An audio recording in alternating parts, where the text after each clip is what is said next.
On the phone, it is a pleasure to welcome to the program Robert Greenwald. He is, of course, the founder of Brave New Films and the director and producer of his latest, War on Whistleblowers, Free Press in the National Security State. Robert, welcome to the program. Thank you, Sam. Good to be with you again. Now, Robert, we've talked a lot on this program about this ongoing war on whistleblowers, more specifically with the folks from the NSA over the years who have blown the whistle in various capacities. You cover in this film one of those people, Thomas Drake, who was at the NSA, but you also cover three other folks who have also experienced the same attacks, essentially, that we have seen that have become, in many respects, a hallmark of the Obama administration. Just for a second, give us the sort of the broad perspective on that the Obama administration has taken towards whistleblowers. Well, sadly, what we're seeing is that administrations come and go, but the power and strength of the national security state perseveres. The national security state believes in secrecy. It does everything to increase secrecy. And the Obama administration, in many ways, is the latest, you could almost say, victim of the national security state efforts. And what the film tries to do is, in all our films, whether it's Walmart or Koch brothers or the war films, is connect the dots. And the dots here, not in a conspiracy fashion, but in a very upfront, available fashion, crackdown on whistleblowers, driven by the national security state with all its incredible power, influencing and impacting the Obama administration. And then what we also have in the film, which was sort of a surprise to me, was every single whistleblower told a similar story, which is they tried to work through channels. They tried to do what their institutions told them to do if they saw something. They came up against a dead end. And then they reached out to these amazing investigative reporters who got the attention that the stories deserve. Yeah, I mean, at the very least, we know that Thomas Drake went to the special investigator for the Inspector General for the NSA. And all of their claims were vindicated. So these are not people who have supposedly whistleblowed on anything that wasn't perfectly legitimate. Let's take, for instance, Franz Geil. Tell us of the Gale. Tell us the story of Franz Geil. Well, here's a guy who literally saved lives by insisting that the Marines look at the procurement of the vehicles in Iraq, and he insisted that there was a safer, better vehicle, the MRAP. Turned out to be accurate. He went public. He used the media to get attention, and ultimately you had then Senator Biden and the head of the Marines changing around the ordering of vehicles so that those that would save lives were actually brought in. And, it's an amazing feeling. I've talked to Franz, and you see him in the movie, and we've talked to Tom Vanderbroek from the USA Today, who helped get the story out there, that this is a perfect example of why you should not be punishing whistleblowers, why we should be encouraging them. And frankly, again, the only way we're going to know about some of the waste, fraud, abuse, corruption, breaking of laws in national security is with whistleblowers going to journalists. It's interesting because his case, in some respects, is, I don't know if it's necessarily unique, but it's different in many respects than the others. I mean, I remember when this story, I was on the radio talking about this story when it broke in USA Today. This Marine ended up losing his job, but getting it back. And in many respects, it's because I think it was the nature of the story. It was so digestible, so sort of clear cut, and got such wide exposure that he was able to get a lot of public support that essentially made it politically toxic to continue to attack him as a whistleblower. Well, I mean, let's think about this a minute. This is literally the land of Kafka. A guy goes out, does exactly what we would hope everyone should do, which is I can save lives. I can save lives of Marines. I am a Marine. He saves lives of Marines, and he gets punished for it. It's outrageous. It defies words in some ways. Fortunately, as you say, it was turned around. He's got his job back. Franz participated in one of the premieres we had of the film in New York, and he was on a panel. He's incredible. You should have him on the show, by the way. He's incredibly eloquent and really makes clear how important, fundamentally important, this issue is. Let's talk about Michael DeCourt. He was a project manager at Lockheed Martin. They were making ships for the Coast Guard, and they were apparently, tell us the story, because it's sort of amazing, this level of I don't know if it's just incompetence or cost cutting or what, but tell us the story. Well, again, as DeCourt says on 60 Minutes, and we use that clip in the film, the radios that were made to go on ships, where do ships go? Ships go in the water. The radios were not waterproof. I mean, just let's take that in for a minute or two. And Michael, to his credit, spoke up loudly and clearly.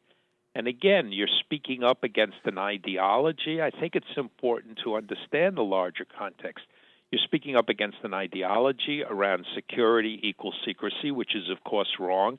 And as we discussed on one of the panels in New York, far, far more lives have been saved by whistleblowers than by trying to keep secrets, literally lives saved. So you have the national security state and its ideology, and then you have the profit motive, as we see over and over again. Large corporations don't want the secrets coming out. They don't want to look bad, and they're choosing profit over patriotism. Yeah, I think this story, we should say, not to put too fine a point on it, but these radios are not in the on the deck of a huge ship that is, inside a cabin. These are literally on, boats that are like big Boston whalers. I mean, there's no way you could contemplate doing this unless it was just, hey, this is a great way for us to save money. And of course, when you expose this, the issue isn't that you're somehow giving some type of material comfort to our enemies in knowing that we don't have waterproof radios. This is really completely about the abuse of the secrecy regime to protect somebody's profit margin. Well, that's exactly right. It's the profit margin. It's keeping secrets, and as Dana Priest, the top flight investigative reporter, says, the national security state is like a self-licking ice cream cone. Its concern is itself. Its concern is how it looks. It's a concern both about keeping secrets and, as everybody will know, and as everyone's had an experience with a middle-level bureaucrat of some kind who's much more interested in looking good than doing the right thing. Right. Or following some strange rule that doesn't make any sense. It's interesting because, and this is also, this dynamic is also, I think, really at the heart of what happened to Thomas Drake and those other whistleblowers at the NSA. There was a system in place prior to 9/11 that could have easily functioned. They believe may have been able to put the pieces together in terms of those perpetrators of the terrorist attacks. It was thrown out and junked for a far more expensive boondoggle that was privately contracted. And the suspicion is that the reason why they were pursued so heavily was less about blowing the whistle on some type of national security apparatus, but more ultimately blowing it on a really unnecessary expenditure and outsourcing and privatizing of this function that never worked. Right, exactly. That the fact that we point out in the movie, and I don't know if your listeners are aware of that literally the Espionage Act meant to catch spies is being used against whistleblowers is staggering. And that's one of the first things that got my attention and got us to do the film. And I hope that your listeners will be able to get copies. By the way, we're offering free copies if you go to waronwhistleblowers.com for people who will get a copy, honor system only, and have a screening or a house party at school or work or any and every place, because we've had a generous donor who believes in the message and wants to get the word out. And people see the film and they come away saying, I can't, it's hard to quite believe that, again, this administration that so many people work for and believe in is using the horrific Espionage Act against people who are truly, truly patriots in the best sense. I mean, as again, you see in the film, they're sacrificing careers, they're sacrificing family comfort, they're sacrificing financial safety. And the Obama administration at this point has used the Espionage Act. I believe it's at least two times more. What is it? They've used it 6 or 7 times. 6 times, which is more total than all previous administrations put together. It's Bill double. Keller from the New York Times, yeah. It's double. All previous administrations. Now, you can argue, this point or that point, but that's, again, a fact staring us in the face that needs to be talked about. Now, why is it important? Again, right, left, center. How is our money being spent? Where is it being spent? What are the laws that are being broken? What are the moral codes that are being broken? Is the money making us safer in national security, or is it being used to profit and protect institutions? And we're not going to find out from these institutions. And it's interesting because, we have seen also now the imprisonment of the CIA agent who reported, essentially, who blew the whistle on torture. John Kuroku. And of course, those people who engaged in the torture, who ordered the torture, and this gains even more relevance now. Last week, we saw the release of a report by the Constitution Project, headed by Asa Hutchinson and former Congressman Jones, which said unequivocally that we tortured, unequivocally that it was systemic, unequivocally that it came from the highest levels of the U.S. government. Speaking of the Bush administration, and yet none of those people have faced any accountability. There is a wide consensus in this country that torture is wrong. Certainly, by all legal standards, it is illegal. Yet the whistleblower is in jail. I mean, what? And you also tell the story, I should say, of Thomas Tam, who worked at the Justice Department and essentially provided the whistleblowing on the illegal NSA wiretapping that was taking place, the warrantless wiretapping. So, all right. So we have like almost two different types of whistleblowers that are being attacked here. Some that are revealing the overreach of the government in terms of our civil liberties, and some that are basically just coming out and saying, "Hey, there's a tremendous amount of fraud or waste going on here." In both instances, we're seeing the security and secrecy apparatus used against them. I mean, I think your analogy of a middle manager is quite apt. I mean, I think everyone here can understand that if their boss had some type of secret code at their company. I work at Verizon, and we have a national Verizon secrecy doctrine. We're going to use that anytime you start telling people that I'm taking 3-hour lunches to get drunk or something. That's basically what we're seeing here in many respects.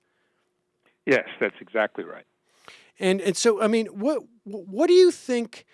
What you mentioned that you expressed that in some ways the Obama administration is a victim of this national security apparatus.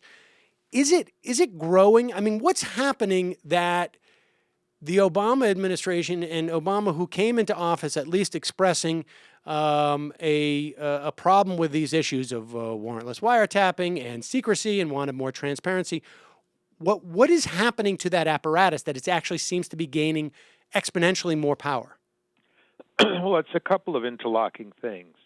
One is its size and scope, as we say in the film, and Dana Priest and Bill Arkin in their groundbreaking series of articles and books point out.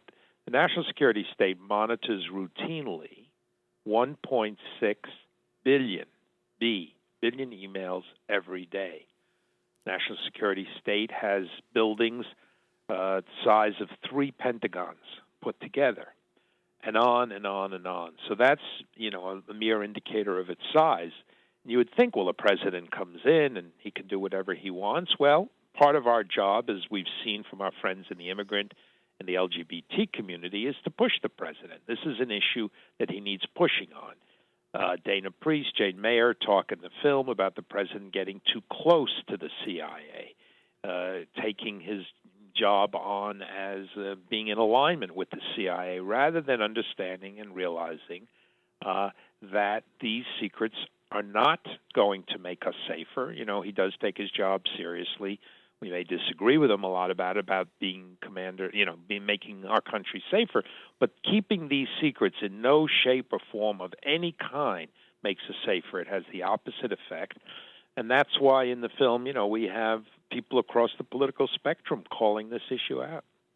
And you also spend a lot of time in the film talking to a lot of journalists who, lest we and discuss the chilling effect that it's taken on journalists, and I don't think people really fully grasp that. Talk a little bit about that, because you also you mention in the film the sort of the legal issues that James Risen is having. We hear from a lot of different journalists that this is actually having a real impact on not just the sort of the wholesale level in terms of the whistleblowers, but on the retail level of the journalists. Yeah, well, the journalists, as I was saying before, are critical to get the message out. Without them, we wouldn't hear about these stories. They would die a death within the institutions. So the journalists are critical, and what the journalists tell us, and we've got an amazing group of journalists who are not in the habit of speaking out, by the way, because journalists don't advocate. And one of the things I hope people will do with the film will be to screen it and use it to advocate. So we have Jane Mayer from the New Yorker, and Dana Priest from the Washington Post, and Mike Issacar from MSNBC, and David Carr and Bill Keller from the New York Times, and Cy Hirsch, who everybody knows and should know. And each of them talks in different ways, in different language, different experiences about the effect that this crackdown has, that it's harder to get sources on the phone. It's harder to talk to people. Jane talked about doing a story and, having to fly around the country and strange hotel rooms to interview people because of the level of fear that's engendered when they come after you. Tom Drake, as you've mentioned, was cited under the Espionage Act. And of course, you cover how these whistleblowers' lives have been ruined, and the legal bills that a lot of these journalists deal with. Let me ask you: do you think that there is more paranoia within this national security apparatus, in some respects, because a whistleblower today has far more avenues to get the message out, is less isolated from the public in some respects than they were even 10 years ago? I mean, I'm thinking specifically of it was DeCourt's, I guess it was DeCourt's YouTube, and this provides a sort of I guess an avenue for whistleblowers that didn't exist 10 years ago. Yes, well, that's true. There definitely are avenues and ways to get it out, but those same avenues also exist for the national security state, for the FBI, and for others to spy, listen, crack down, gain access to your emails and your phone calls. So it's definitely works both ways. There's right. There are opportunities to get things out, and there is the fear that they can find you and track you no matter where and how. I mean, I guess I'm thinking of that fateful scene at the end of the 3 Days of the Condor, where Max von Sydow says to Robert Redford, "You tell them a story." Speaking of the Times, but how do you know they print it? What will happen to you if they don't print it? Today, Robert Redford would say, "Then I'll put it on YouTube and send it to BuzzFeed." Yes, that's absolutely the good news. The problem is they're trying to scare people into not using those sources and those possibilities that are available to get the word out. And let me ask you, Robert, I mean, I've interviewed you many times over the years. I mean, since I think people know that you used to be that you used to make more entertainment-based films. I mean, you did the Steal This Movie, the Abby Hoffman film. So you clearly always had, some sort of political interest and proclivities. And in fact, I don't know if you remember, I know I've told you the story on air, but I was very close to getting the reporter role, but apparently you put a Canadian in there to shoot it up in Vancouver. Now, Yes, we've talked about remember in the that. past. I've let that go. Worst professional mistake I've made. Yes, I understand, but we're both living with the implications of it. But I mean, as you've done now almost like 8, I think it is, documentaries since that time, and has your perspective on our politics changed in terms of what you see is the fundamental problems that we're dealing with? I think I've become more aware of the systemic structural issues. The more I work on the films and the more that we try to connect the dots, then the dots jump out at us more. And I don't think it's clearer and clearer to me that it's not a question of electing individual candidates. It is a question of social movements that create the change, that pressure the candidates, no matter who they are, and the social movements that take on the structural issues of economic inequality, of the wars and how we get into them, of what our society has become. And I'm thrilled to have been able to make these films, and as long as the support continues from listeners, we have small funders, big funders, and foundations, the amazing team at Brave New Films Foundation, we have plans to continue to do more of these, which continue to say this is how it works. And I think that's something in in an insane media environment that's sadly lacking. This is how it works. This leads to this, leads to this. And so that, the best emails I get or tweets that I get over and over again are people appreciative of being able to understand something better. And from the understanding, I think, comes action. Robert Greenwald from Brave New Films at bravenewfilms.org. We will put a link up to your latest film, the War on Whistleblowers. And I'm sorry, I had it right in front of me. The War on Whistleblowers, Free Press, and the National Security State.